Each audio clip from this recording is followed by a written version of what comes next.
Hello students, welcome back to the drug desk.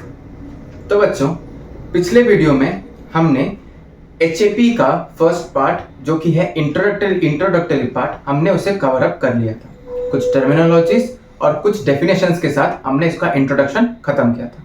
उसका description, उसका link आपको description box में मिल जाएगा।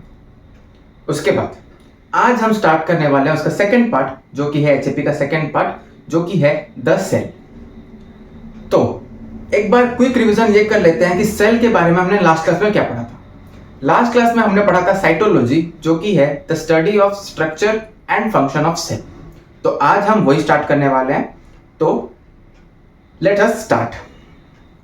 तो बच्चों, हम सब जानते हैं द सेल के बारे में हमने छोटे क्लासों से भी बहुत कुछ पढ़ा है। ड्यूरिंग द क्लासेस ऑफ 6-7 हम उसी टाइम से सेल के बारे में पढ़ते हुए आ रहे हैं। तो आज हमें उसी चीज को बस एक क्विक रिवीजन करके इससे आगे बढ़ जाना है, क्योंकि इसमें ऐसे बहुत से पॉइंट्स हैं जो कि हमें आगे चलकर और भी डिस्कस करने हैं, जो कि हमें आगे चलकर फार्माकोलॉजी सब्जेक्ट में हेल्प करने वाले हैं। ओके, तो हम इंट्रोडक्शन पार्ट को जितना हो सके ब्रीफ करेंगे और उसके बाद हम मेन टॉपिक्स में ज्यादा फोकस करेंगे। सो पहला बात, द सेल का डेफिनेशन। सेल का डेफिनेशन हम सबको मालूम ही है। आप लोग प्लीज कमेंट में मुझे बताना, मैं आपको बता रहा हूं। Cell that is the structural and functional unit of life. Simple सा डेफिनेशन है। कुछ वर्ड्स होते हैं जो कि इसमें इंपॉर्टेंट आ जाते हैं, जो कि है structural and functional unit of life. हम सब जानते हैं हमारे बॉडी में सबसे छोटा पार्ट जो कि लिविंग में आता है वो होता है एक सेल। ओके, इतना हो गया इसका डेफिनेशन पार्ट। इसके साथ एक और चीज हमें ऐड करना पड़ेगा जो कि है इसकी डिस्कवरी। हम सब जानते हैं द सेल की डिस्कवरी रॉबर्ट हुक ने की थी in the year 1665 by the cork slice. उन्होंने कॉर्क स्लाइस से पहली बार सेल को आइडेंटिफाई किया था। ओके, उसके बाद इन द ईयर 1839 पहली बार एक सेल थ्योरी आया जिसके हिसाब से 2 पोस्टुलेट्स दिए गए थे। The first postulate is all the living things are made up of cell. ये था इसका फर्स्ट पोस्टुलेट कि जितने भी लिविंग थिंग्स इस वर्ल्ड में एग्जिस्ट करते हैं, everything is made up of cell. ये हो गया इसका first postulate. Second postulate, the cell is the smallest working unit of a living thing. वही बात जो हमने कहा, जिसके हिसाब से डेफिनेशन बनता है, it is the structural and functional unit of life. किसी भी प्रकार का कोई भी अगर एक्टिविटीज किसी भी चीज में दिखता है, कोई लिविंग थिंग्स, अगर वो लिविंग हम लोग उसे बोल रहे हैं, that means it must have a cell. Okay, तो इसीलिए 1839, ऑलवेज रिमेंबर दिस डेट, 1839 में पहली बार द सेल थ्योरी प्रपोज किया गया था, जिसके हिसाब से 2 पोस्टुलेट आए थे। दोनों पोस्टुलेट्स आपको याद होने चाहिए। ये हो गया। इसके बाद हम सब जानते हैं हमारे बॉडी में एक सेल्यूलर लेवल ऑफ ऑर्गेनाइजेशन होता है। ओके, तो उस सेल्यूलर लेवल ऑफ ऑर्गेनाइजेशन के हिसाब से हम सब जानते हैं कि सेल्यूलर लेवल ऑफ ऑर्गेनाइजेशन तो हमारे माइंड में सीधा आ जाता है cell, tissue, organ system, living system. Okay, right है, कोई गलत बात नहीं, मैंने भी यहीं पे लिखा है। बट इसे हम पढ़ते क्यों हैं, इसका मतलब क्या है, ये जानना भी जरूरी हो जाता है। हमारे बॉडी में ये जो हम लोग एक फ्लोचार्ट बनाते हैं, ये फ्लोचार्ट क्या दर्शाता है? ये फ्लोचार्ट हमें ये बताता है कि हमारे बॉडी में सबसे छोटा पार्ट से लेके सबसे बड़े पार्ट तक हमारा होल बॉडी किस तरह से सेटअप हुआ है। जैसे कि हमारे बॉडी का सबसे छोटा पार्ट जो कि हमने अभी पढ़ा था, smallest working unit of the life, cell theory के हिसाब से वो होता है सेल। उसीलिए हमारे बॉडी में सबसे छोटा पार्ट जो कि लिविंग में आता है, दैट इज द सेल। यही सारे सेल जब बहुत से क्लस्टर में आ जाते हैं, बहुत से ग्रुप में आ जाते हैं, तब ये सेल्स मिलके फर्स्ट क्या बनाते हैं, एक टिश्यू बनाते हैं। ओके, मुझे स्टडी ऑफ टिश्यू को क्या कहते हैं जो मैंने लास्ट क्लास बताया था, मुझे प्लीज कमेंट सेक्शन में जरूर बताना। बहुत से टिश्यूज मिलके जब बहुत सारे टिश्यूज बन जाते हैं, तो जब बहुत सारे टिश्यूज जब कंबाइन हो जाते हैं, तो कंबाइन होके वो लोग बनाते हैं एक ऑर्गन, जो कि हम लोग कहते हैं हमारे बॉडी में बहुत सारे ऑर्गन्स होते हैं, जैसे कि kidney, liver, heart, intestine, skin, आपको जो कुछ भी दिख रहा है अपने बॉडी में, all those are the organs. Okay, तो इन्हीं ऑर्गन्स में जब बहुत सारे ऑर्गन्स कंबाइन हो जाते हैं, हम लोग बहुत सारे ऑर्गन्स कंबाइन हो जाते हैं, इनका मतलब ये नहीं कि एक ऑर्गन दूसरे ऑर्गन से मिल जाता है, नहीं, इट मीन्स कि एक ऑर्गन दूसरे ऑर्गन के साथ लिंक हो जाता है। जैसे कि हम लोग जानते हैं हार्ट अकेला नहीं होता है, हार्ट के साथ बहुत सारे आर्टरीज एंड वेन्स भी आते हैं। तो जब एक organ that is the heart दूसरे organs that is the arteries and veins उन सब के साथ जब मिल के एक कंप्लीट सिस्टम बनाता है, उस सिस्टम को हम बोलते हैं ऑर्गन सिस्टम, जो कि होता है हमारा कार्डियोवास्कुलर सिस्टम, जिसमें हम ब्लड और आर्टरीज और हमारे वेन्स और हमारे हार्ट के बारे में पढ़ते हैं। उसी तरह एक्सक्रीटरी सिस्टम, एलिमिनेशन सिस्टम जो हमारे बॉडी में होता है, जिसमें हम kidney, urinary bladder, urethra, nephrons उन सब के बारे में पढ़ते हैं। तो वो सब हो जाता है एक हमारा ऑर्गन सिस्टम, और यही बहुत सारे ऑर्गन सिस्टम को हम कंबाइनिंगली बोलते हैं एक बॉडी में, जो कि हो जाता है लिविंग बॉडी, जो कि हम लोग। हमारे बॉडी में एट ए टाइम बहुत सारे सिस्टम एक साथ काम कर रहे होंगे। अभी भी हम लोग का बॉडी में टोटल ब्लड सर्कुलेशन चालू रहता है, हमारा ब्रेन कंटिन्यूस काम कर रहा रहता है। तो इसलिए हम लोग जब बोलते हैं कि living system, it is not only a single system, it is made up of A group of system. Okay, ये तो हो गया हमारा सेलुलर लेवल ऑफ ऑर्गेनाइजेशन के बारे में। Next let us consider some of the general functions of this cell, जो कि मैंने यहाँ पे लिख दिए हैं, आप लोग इन्हें प्लीज एक बार चेकआउट कर देना।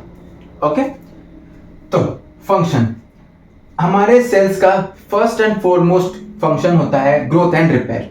हमारा बॉडी में कोई भी कहीं भी किसी प्रकार का भी अगर इन्फ्लेमेशन हो रहा है, कहीं कुछ कट्स हो रहा है, कुछ कहीं प्रकार का कोई वुंड हो रहा है, तो उस टाइम पे उस चीज को रिपेयर करना।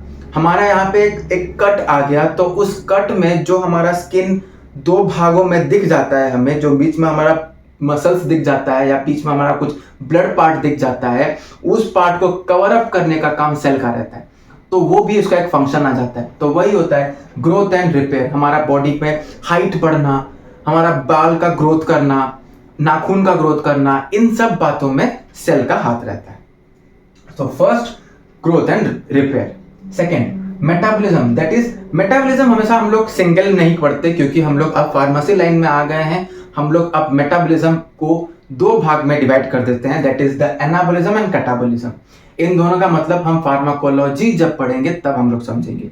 अभी हो सकता है आप लोग को आता हो तो मुझे कमेंट सेक्शन में बता देना, बट मैं बेटर आपको फार्माकोलॉजी में इन सब का मतलब समझा सकता हूं। Okay, next respiration. रेस्पिरेशन एक सेल में वो होता है जबकि होता है एक्सचेंज ऑफ गैसेस। हम लोग जानते हैं कि हमारे सेल्स को भी एनर्जी का रिक्वायरमेंट होता है, तो एनर्जी रिक्वायर होता है तो उसके लिए वो गैसेस एक्सचेंज भी करता है। तो ये सब बातें, जो हमारा माइटोकॉन्ड्रिया होता है, एटीपी जनरेशन जो होता है, ये सब काम हमारे सेल में होता रहता है। तो इन सब के साथ साथ रेस्पिरेशन भी होता है। हम लोग जानते हैं जो गैसेस एक्सचेंजेस होता है, CO2 वापस CO2 हमारे बॉडी से बाहर आता है, O2 हमारे बॉडी के अंदर जाता है, तो वही सब चीजें रेस्पिरेशन। Next excretion. हमारे बॉडी में सेल्स को ऐसा तो नहीं है कि हम लोग जो कुछ भी खाते हैं वो सब हमारे बॉडी में यूटिलाइज हो जाता है। ऐसे बहुत सी चीजें होती हैं जो कि हमारे बॉडी में यूटिलाइज होती हैं, बट बहुत सी ऐसी भी चीजें होती हैं जो हमारे बॉडी से एक्सक्रीट आउट हो जाती हैं। तो जो सब कुछ भी एक्सक्रीट आउट होता है तो वो कहीं से तो बाहर निकलता होगा। हमारे बॉडी में जो कुछ भी चीजें गई तो वो सब कुछ हमारे बॉडी में सर्कुलेट होने के बाद जो कुछ भी हमारा वेस्ट प्रोडक्ट निकलता है वो सब एक एक सेल से तो निकला है। हम लोग बोलते हैं कि नहीं ऑर्गन से निकला, नहीं टिश्यू से निकला, but organs and tissues are collectively made up of cells ना। तो एक्सक्रीशन एंड ऑल्सो रिप्रोडक्शन। ये रिप्रोडक्शन हम लोग सेल कैसे रिप्रोड्यूस करता है, दैट इज माइटोसिस, मियोसिस, उन सब के बारे में भी अभी हम आगे डिस्कस करने वाले हैं। ओके, तो ये हो गया एक उसका इंट्रोडक्टरी पार्ट। वो अब नेक्स्ट हम लोग आगे बढ़ते हैं एक मेन टॉपिक पे। नेक्स्ट टॉपिक जो हमारे आता है वो है cell junction. So what is a cell junction? It is the gap between the two neighbouring sales.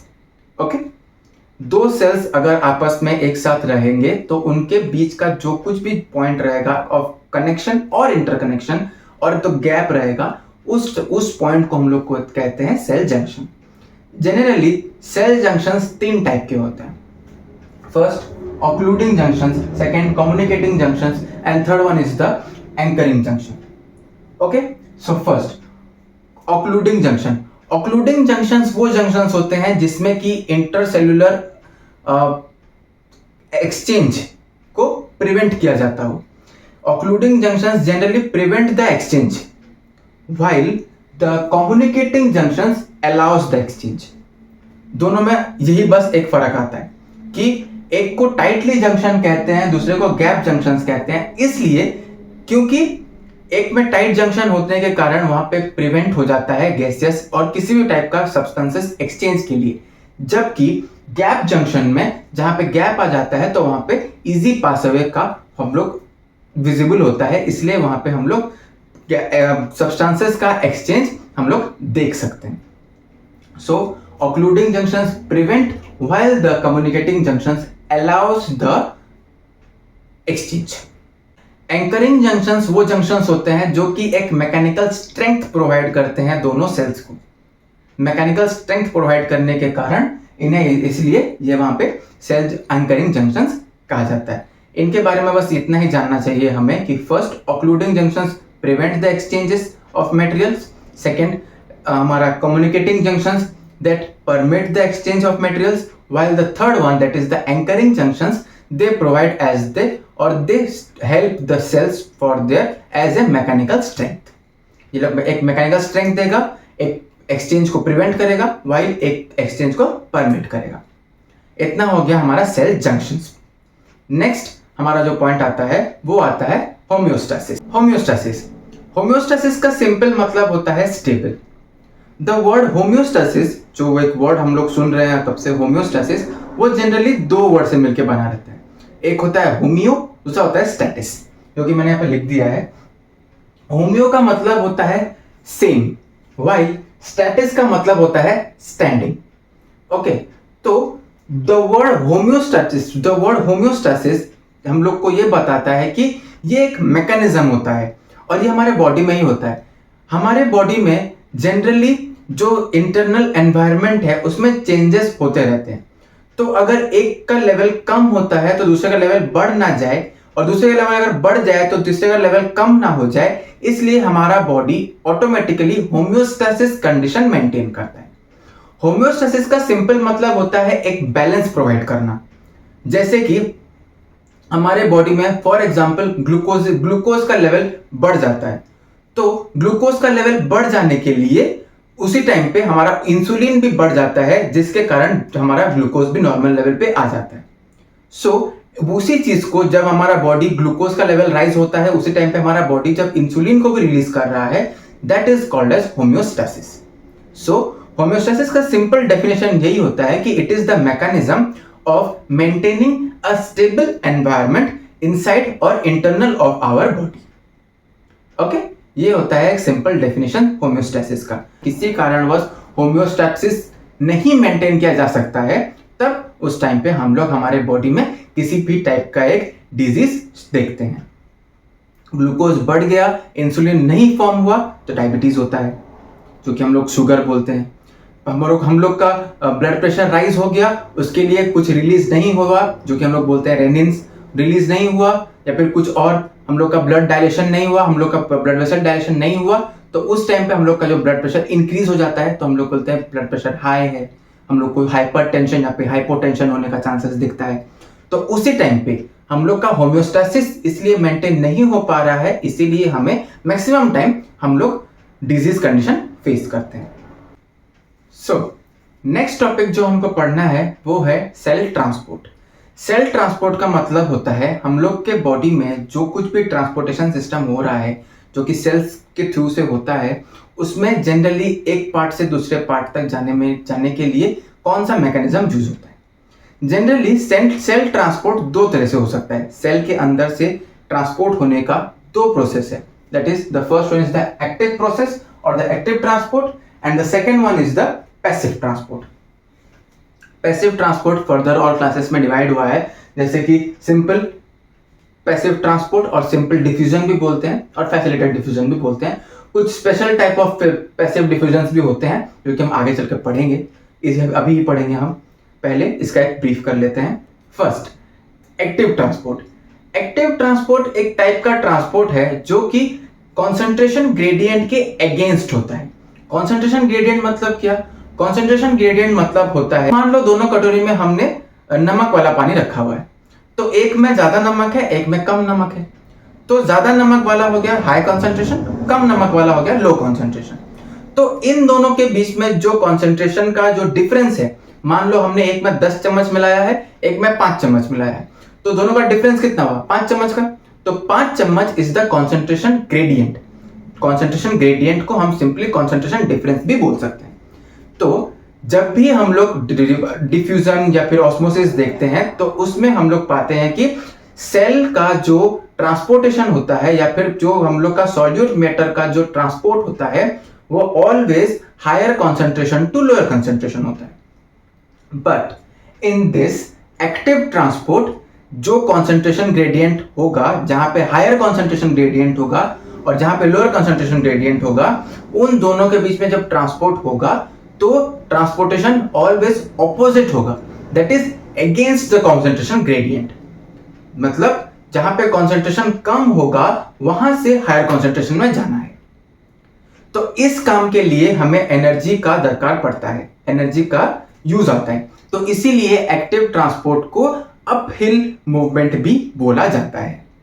क्यों? क्योंकि इसमें हम लो से हाई पे जा रहे हैं। जब भी हम पहाड़ चलते हैं तो हम नीचे से ऊपर जाते हैं, इसलिए इसे अपहिल कहा जाता है। इसी के साथ सेकेंड वाला जो कि होता है पैसिव डिफ्यूजन और पैसिव ट्रांसपोर्ट, इसे हम पैसिव डिफ्यूजन भी बोलते हैं। ये होता है एक डिफ्यूजन और ये होता है एक ट्रांसपोर्ट जिसमें कॉन्सेंट्रेशन ग्रेडियंट के साइड में ही हम लोग का डिफ्यूजन और हम लोग का ट्रांसपोर्ट होता है। इसी के साथ पैसिव डिफ्यूजन में ना कोई एनर्जी रिक्वायर होता है, जबकि एक्टिव ट्रांसपोर्ट में एनर्जी रिक्वायरमेंट होता है। जनरली बहुत टाइम पे सेमेस्टर्स में भी इन दोनों का डिफरेंस पूछ लिया जाता है, तो आप लोग प्लीज इसका एक डिफरेंस चार्ट बना लीजिएगा। मैं भी अगर होगा तो डिस्क्रिप्शन बॉक्स में आपको अपलोड करा दूंगा। सो पैसिव डिफ्यूजन में पहला वाला सिंपल डिफ्यूजन। सिंपल डिफ्यूजन होता क्या है? Simple diffusion is the process जो कि हमारे प्रोटीन लेयर्स या फिर लिपिड लेयर्स में जब भी कोई प्रकार का डिफ्यूजन या फिर कोई ट्रांसपोर्ट हो रहा है तो वहां पे सिंपल डिफ्यूजन प्रोसेस या simple passive diffusion process opt किया जाता है। तो वहां पे जो डिफ्यूजन प्रोसेस होता है, जो जहां से कि हम एक पार्ट से दूसरे पार्ट में पहुंच रहे हैं, वहां पे सिंपल डिफ्यूजन होता है। While the second one that is the facilitated diffusion, ये प्रोटीन को यूज करता है एज देयर कैरियर्स पास करने के लिए। मान लो अभी हमारे पास ये एक पार्ट है, तो यहां पे एक मॉलिक्यूल्स है, इसको अभी यहां पे जाना है, but with the help of carriers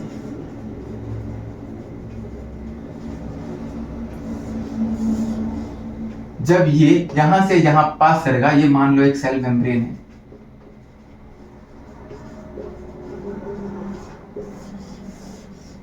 तो इस सेल मेम्ब्रेन से जब एक सब्सटेंस यहां से यहां पहुंचेगा, outside the cell to inside the cell जब ये जाएगा, तो उसके लिए जो ये कैरियर यूज करेगा, प्रोटीन कैरियर, उस प्रोसेस को हम लोग कहते हैं फैसिलिटेटेड डिफ्यूजन। ओके, ये तो हो गया दो इसके पार्ट्स। अब कुछ स्पेशल टाइप्स ऑफ हम लोग के पैसिव डिफ्यूजन भी होते हैं, एक बार उन्हें भी चेकआउट कर लेते हैं। Special type of cell passive transport जो होते हैं वो जनरली 3 प्रकार के होते हैं और 3 टाइप के होते हैं, जो कि फर्स्ट है bulk transport, second is the filtration and third one is the osmosis. इन तीनों प्रोसेस में हम लोग यही देखेंगे कि किस तरह से सब्सटेंसेस का ट्रांसपोर्टेशन हो रहा है from one place to another place, no doubt, but यहाँ पे अलग अलग आ जाता है। जब हम बात करते हैं बल्क ट्रांसपोर्ट की, जब हम बात करते हैं बल्क ट्रांसपोर्ट की, यहाँ पे प्रेशर ग्रेडियंट का नाम आ जाता है। जब भी एक सॉल्यूट का मूवमेंट होता है from a region of high pressure to a region of low pressure, then it is called as the bulk transport. Second, filtration. Filtration उस टाइम पे आता है जब हम लोग देखते हैं कि the movement of solute from a region of high hydrostatic pressure to a region of low hydrostatic pressure.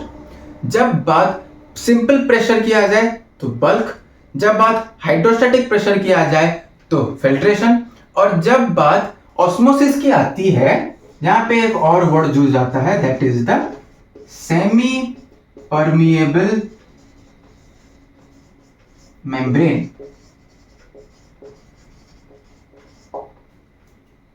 Okay, जब भी कोई सब्सटेंस और कोई सॉल्यूट पार्टिकल ट्रांसपोर्ट होता है from a region of high concentration gradient or high pressure gradient to a region of low pressure gradient by the help of with or through the semi permeable membrane, then it is called as osmosis।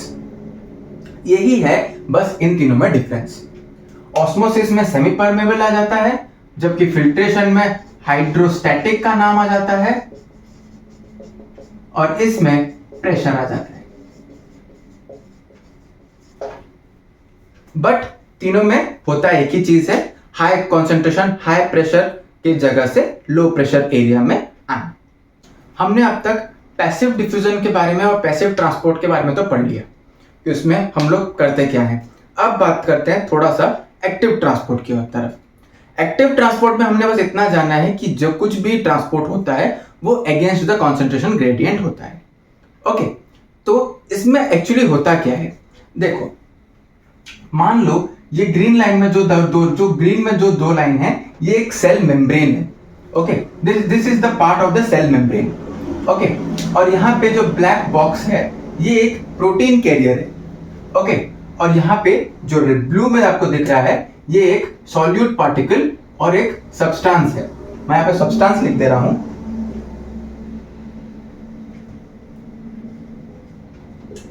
और ये एक black में जो है ये आपको एक career है। ओके, तो जस्ट इमेजिन कि ये जो पार्ट है ये एक समंदर है और ये आपका एक बोट है और ये आप है और आपके साथ आपके और भी फ्रेंड्स हैं। ओके, तो ये जो एक बोट है ये एक बोट क्या करेगा, आप इस बोट का कैपेसिटी बस 1 है, तो आप इसमें एक बार बैठेंगे, रिवर क्रॉस करेंगे, वहां उतरेंगे, ये बोट फिर वापस आएगा, आपके दूसरे फ्रेंड को लेके जाएगा। In the same way active transport में भी यही होता है। इसमें जो कैरियर होता है वो बस एक बार इनको पकड़ के दूसरे तरफ लाकर छोड़ देता है और carrier return back to the other surface of the cell. Okay, तो हमने जैसे देखा कि ये सब्सटेंस इसके साथ बाइंड हो जाएगा और एक सब्सटेंस प्रोटीन कॉम्प्लेक्स फॉर्म करता है। यह सब्सटेंस प्रोटीन कॉम्प्लेक्स उतना कुछ खास टाइटली बॉन्डेड नहीं होता है क्योंकि इसे वापस यहां पे आके ये सब्सटेंस को रिलीज भी करना रहता है। एक बार रिलीज हो गया then the protein will come back to the other side. Not only हम लोग प्रोटीन कहना ठीक नहीं होगा, मेरे हिसाब से प्रोटीन कैरियर कहना ठीक रहेगा। ओके, तो हमने बस इतना देखा कि एक बार सब्सटेंस इससे बाइंड हुआ, एक सब्सटेंस प्रोटीन कॉम्प्लेक्स फॉर्म हुआ, उसके बाद ये दूसरी तरफ गया और वहां पे सब्सटेंस को और सॉल्यूट पार्ट को हम वहां पे छोड़ के वापस कम बैक किया और फिर दूसरे पार्ट को लेके गया। तो यही होता है एक एक्टिव ट्रांसपोर्ट का मैकेनिज्म। नेक्स्ट टॉपिक जो हमारा आता है वो आता है लेवल्स ऑफ ऑर्गेनाइजेशन। हम सबको पता है लेवल ऑफ ऑर्गेनाइजेशन में हम लोग पढ़ते हैं cell, tissue, organ system and the last living system. इन्हीं चीजों को एक बार जब हम लोग इन डिटेल पढ़ेंगे वही हमारे सिलेबस में दिया है जो कि है लेवल्स ऑफ ऑर्गेनाइजेशन।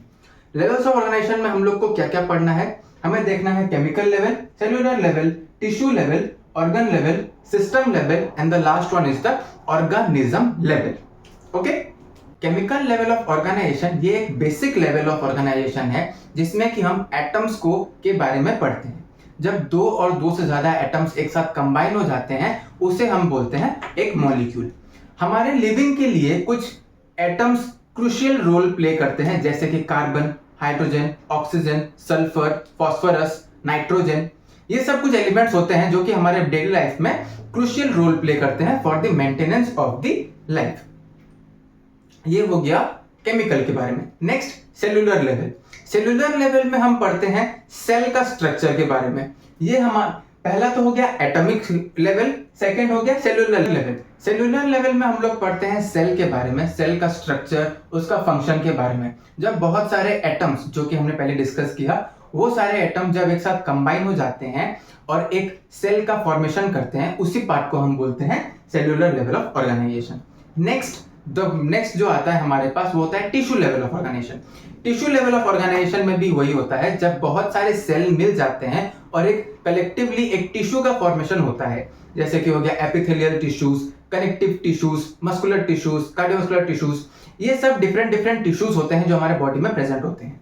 तो इन सब चीजों को जो टिश्यूज आर, जब हम बात कर रहे हैं टिश्यू के बारे में, तो ये सारे टिश्यूज भी डिफरेंट टाइप्स ऑफ सेल्स को कंबाइन करके एक एक टिश्यू का फॉर्मेशन होता है। तो ये हो गया tissue level of organization. Then this tissues combined and forms the organs of our body, जो कि हो जाता है ऑर्गन लेवल ऑफ सिस्टम। इन्हीं ऑर्गन्स के बारे में हम पहले भी डिस्कस कर चुके हैं, जो कि है हमारा heart, kidney, liver, skin, pancreas, intestine, जो कुछ भी, ब्रेन, आई, वो सब हमारे ऑर्गन्स हो गए।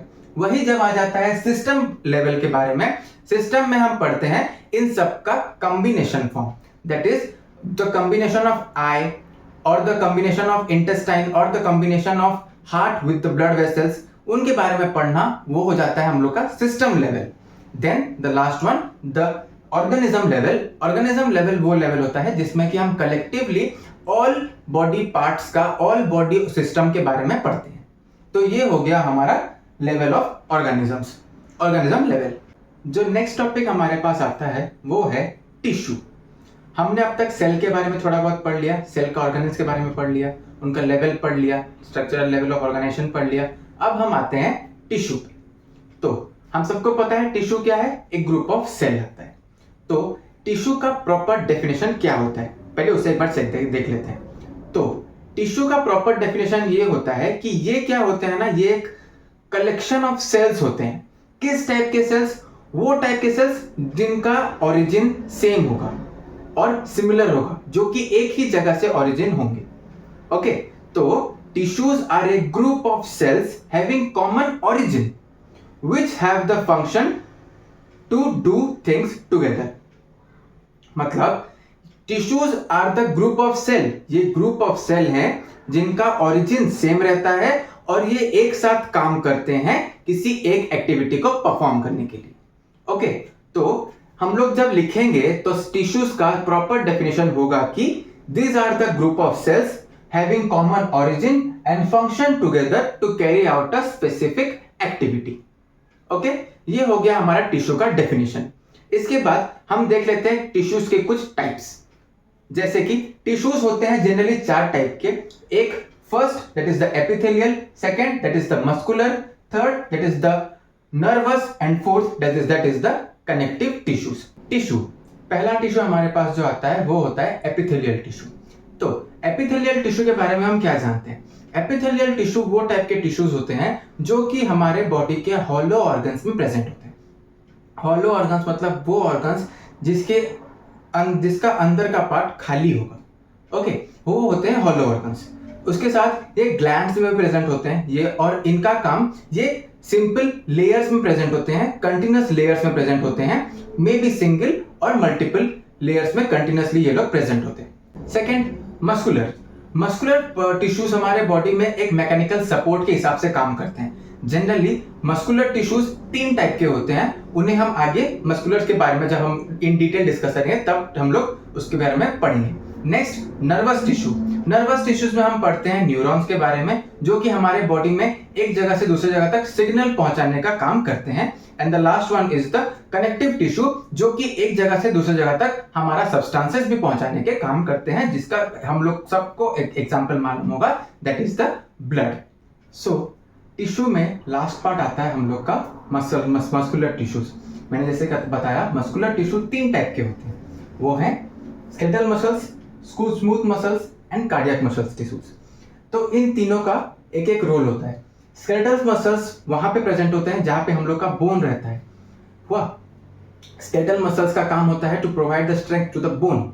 हमारे बोन्स जो सीधे रहते हैं, एक हम लोग के स्किन के साथ और डिफरेंट मसल्स के साथ जो अटैच होते हैं, उसका काम यहाँ पे, वो काम यहाँ पे स्केलेटल टिश्यूज कर देते हैं। Next, smooth tissues. Smooth muscular tissues हमारे आइरिस में प्रेजेंट होते हैं, ग्लैंड्स में बहुत जगह पे प्रेजेंट होते हैं, ठीक है, ब्लड वेसल्स में प्रेजेंट होते हैं। जबकि कार्डियक टिश्यूज हमारे सिर्फ और सिर्फ हार्ट में प्रेजेंट होते हैं। The cardiac tissues are only made for the purpose of providing strength and providing a protection to the heart. हमारा हार्ट जो भी है, हमारा हार्ट का जो पूरा स्ट्रक्चर है, वो पूरा हार्ट का स्ट्रक्चर इसी कार्डियक टिश्यूज और कार्डियक सेल्स से मिलकर बना हुआ है। ओके, इसके साथ हमारा सेल और टिश्यू जो कि फर्स्ट यूनिट है एचएपी का, यहीं पे खत्म होता है। आई होप आपको ये वीडियो बहुत पसंद आया होगा। अगर आपको कोई भी डाउट है तो प्लीज कमेंट सेक्शन में जरूर बताना, और अगर किसी भी टाइप का कुछ और भी क्वेरीज है तो प्लीज कमेंट सेक्शन में जरूर बताना मुझे। और अगर वीडियो अच्छा लगे तो प्लीज लाइक कीजिए, सब्सक्राइब कीजिए। मैं जितनी जल्दी हो सके आपके लिए दूसरा वीडियोस लाने की कोशिश करूंगा। और अगर कोई वीडियो आपको और जल्दी चाहिए तो प्लीज मुझे कमेंट सेक्शन में बताना, मैं उस वीडियो पे बहुत जल्दी काम करना शुरू कर दूंगा। और तब तक के लिए keep educating yourself and keep following the drug desk and all the best.